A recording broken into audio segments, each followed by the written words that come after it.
আমরা জামাত ইসলামী যারা করি, আমরা রাজনীতির জন্য রাজনীতি করি না, আমরা রাজনীতিকে ইবাদত মনে করি। স্থানীয় সরকারের যে নেতৃত্ব, এটা জামাতের হাতে তুলে দেন, দেখবেন এই নগরী কতটা পবিত্র হয়, পরিচ্ছন্ন হয়। দুর্নীতিবাজ নেতৃত্ব পরিবর্তন করে আমাদেরকে আল্লাহওয়ালা নেতৃত্ব প্রতিষ্ঠা করতে হবে।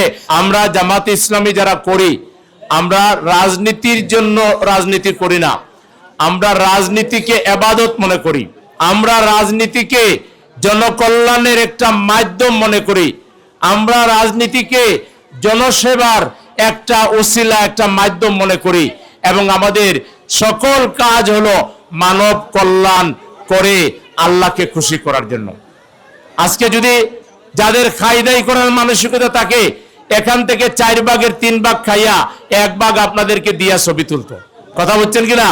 কারণ তাদের ওইসব রাজনৈতিক দলগুলোর নেতাদের, কাউন্সিলরদের মূল টার্গেট থাকে আগে নিজের পেট ভরতে হবে, নিজের পরিবার চালাইতে হবে। জনগণের কথা তাদের খুব বেশি খেয়াল থাকে না। সেজন্য আজকে বাংলাদেশে যদি পরিবর্তন আনতে হয়, জামাতে ইসলামীকে তৃণমূল থেকে, ওয়ার্ড কাউন্সিলর থেকে মেয়র, এই স্থানীয় সরকারের যে নেতৃত্ব, এটা জামাতের হাতে তুলে দেন, দেখবেন এই নগরী কতটা পবিত্র হয়, পরিচ্ছন্ন হয়, দুর্গন্ধমুক্ত হয়, মশামুক্ত হয়। দেখবেন গ্যাসের সমস্যা কিভাবে সমাধান হয়, বিদ্যুতের সমস্যার সমাধান কিভাবে হয়, পানির সমস্যার সমাধান কিভাবে হয়। এবং যত প্রবলেম আছে, দখল বাণিজ্য, চাঁদাবাজি, টেন্ডারবাজি, তারপরে কিশোর গ্যাং, যত আকাম কুকাম আছে, আল্লাহর রহমতে জামাতের হাতে যদি দায়িত্ব আসে, কেউ আইসা আপনার উপরে সলি গোড়াবে, আপনার উপরে জোর জবরদস্তি করবে, আপনার হক মেরে খাবে। সিটি কর্পোরেশনের যে বাজেট আছে, এই বাজেটের 50 ভাগের 1 ভাগও তারা জনগণের কল্যাণে কাজে লাগায় না।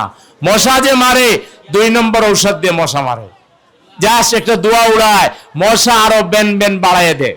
এই জন্য এই দুর্নীতিবাজ নেতৃত্ব দিয়ে বাংলাদেশে কোনো পরিবর্তন হবে না।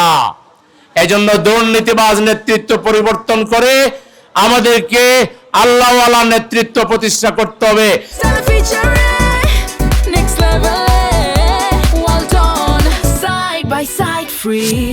যারা আল্লাহর ভয়ে আপনাদের খেদমত করবে, আপনাদেরকে সম্মান করবে, আপনাদের সেবা করবে, আপনাদের অধিকার আপনাদের গড়ে পৌঁছে দিবে। উনি যদি কাউন্সিলর হন, তাইলে আর দেখে আপনাদেরকে প্যাকেট দিবেন না।